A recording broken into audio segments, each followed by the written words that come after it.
तो कंपोजिशन बनने के बाद में राजेश रोशन महमूद रफ़ी साहब से मिले और कहा कि महमूद ने कहा कि ये जो फिल्म है मैं एक पैगाम देने के लिए बनाना चाहता हूँ और मैं चाहता हूँ कि इसका हर फ्रेम उसमें मेरा दर्द छलके, और यही बात मैं अपने गीतों में भी चाहता हूँ। और ख़ास तौर से ये गीत जो हम आपके पास आए हैं लेकर, हम चाहते हैं कि इसमें आपकी अदायगी, आपकी आवाज़ का तासुर कुछ ऐसा हो कि लगे कि दर्द का जो एक सैलाब है वो उमड़ पड़ा है। मेरे वालिद साहब को तो आप जानते हैं, वो इस गीत को अदा करने वाले हैं। तो रफ़ी साहब ने कहा कि बेफिक्र रहें, मैं अपनी तरफ से पूरी कोशिश करूंगा कि आप जो सोच रहे हैं, जैसा सोच रहे हैं, मैं वैसा कर पाऊँ। फिल्म में गीत तो कई थे, लेकिन आज मैं ख़ास तौर से एक गीत से जुड़े हुए वाक़ई की बात करूंगा। तो बने रहिए हमारे साथ और देखते रहिए अपना मनपसंद चैनल सिनेमाया। आइए चलते हैं आज की वीडियो की तरफ।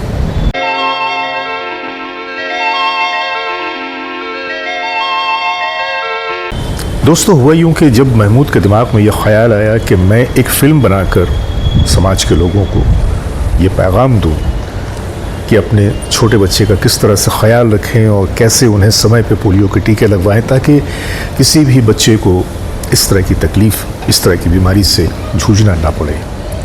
और इस ख्याल के पेश नज़र उन्होंने कुंवारा बाप बनाने की शुरुआत की। इसमें भारती थी, विनोद मेहरा थे, और इसमें एक जो गाना था जो रफ़ी साहब ने अदा किया था, सज रही गली मेरी माँ सुनहरे गोटे में, ये गाना तो आप लोगों को अच्छी तरह से याद होगा।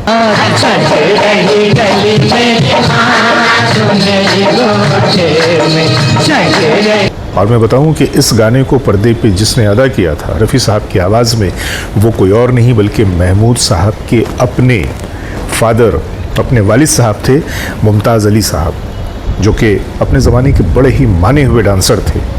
लेकिन कुछ उनकी शराब से दोस्ती ने उन्हें वक्त से पहले बहुत लागर कर दिया था। तो महमूद साहब ने जब सोचा कि मैं इस गीत को अपने वालिद साहब पे अदा करूँगा और कंपोजिशन बन गई।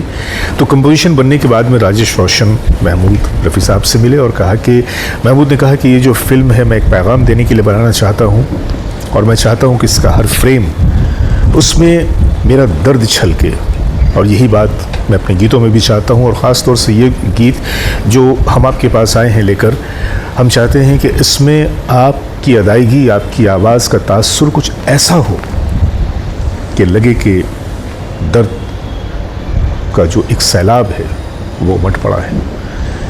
मेरे वालिद साहब को तो आप जानते हैं, वो इस गीत को अदा करने वाले हैं।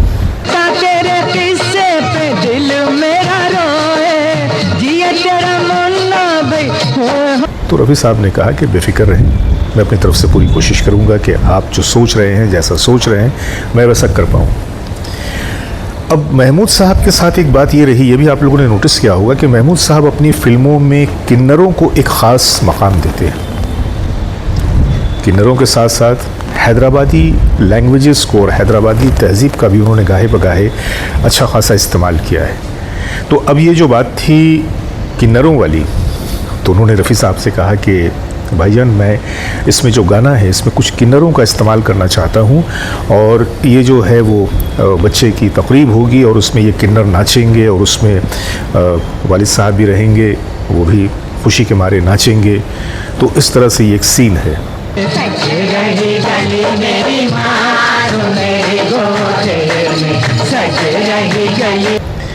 रफ़ी साहब ने जब सुना कि इस गीत में, इस गाने में किन्नरों का इस्तेमाल होगा, तो वो थोड़े से अनकंफर्टेबल हो गए। उन्होंने कहा कि इसको और किसी और तरह से फिल्माया नहीं जा सकता।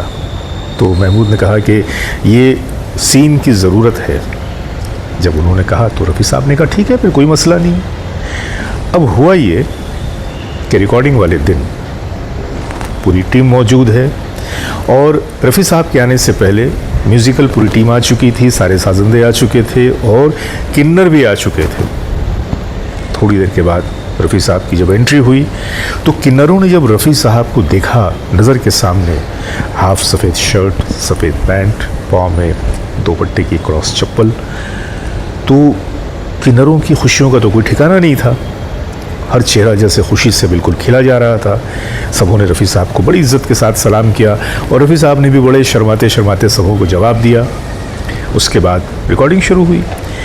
अब रिकॉर्डिंग में मामला ये था कि एक ही चैम्बर में किन्नर भी हैं, रफ़ी साहब भी हैं और किन्नरों के साथ मुश्किल ये थी कि गाते गाते गाते वो रफ़ी साहब को देखने लगते। अब जब देखने लगते तो कट हो जाता, फिर से शुरू करना पड़ता।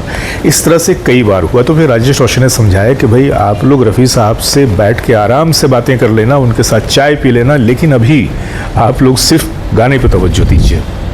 फिर यही हुआ कि किन्नरों ने फिर अपने हिस्से का गाना जो था बड़ी खूबसूरती के साथ अदा किया। इधर रफ़ी साहब का मामला भी ये था कि जब कोई किन्नर उन्हें इस तरह से देखने लगता बिल्कुल महव होकर, तो वो बेचारे शर्मा जाते। तो बहरहाल किसी भी तरह से ये गाना कंप्लीट हुआ और कंप्लीट होने के बाद जब इस गीत को सुना गया तो इसका जो आउटकम था वो तो लाजवाब था। मैं आज ख़ास तौर से आप लोगों को ये बात कहूँगा कि इस गीत को आप अगर सुनते हैं तो वैसे तो रफ़ी साहब के बारे में तो ये मशहूर है कि जॉनी गवाकर साहब के आवाज़ में वो गाते थे और दिलीप साहब की आवाज़ में गाते तो ऐसा लगता दिलीप साहब गा रहे हैं, धर्मेंद्र जी की आवाज़। ये बातें तो होती रही हैं, हर एक ने यही बात कही क्योंकि वो ऐसा करते थे।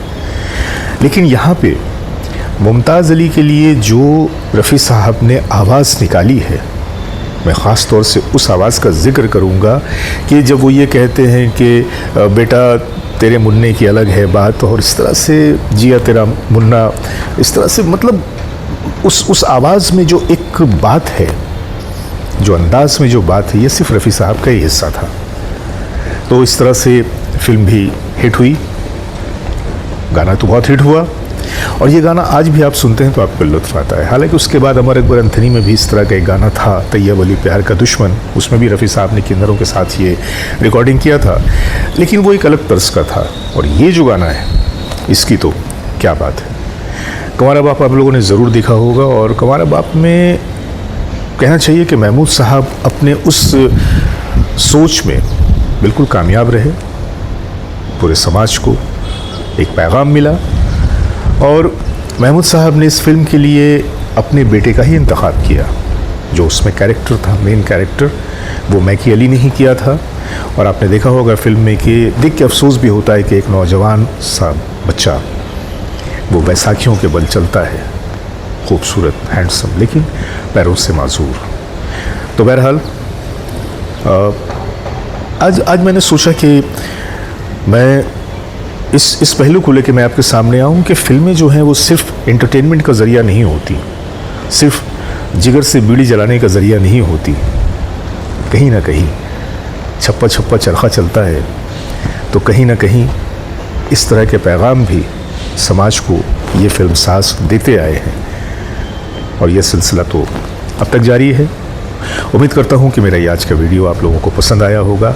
मैं आप लोगों को याद दिलाने के लिए उसी गीत का एक छोटा सा टुकड़ा यहाँ पे पेश कर रहा हूँ।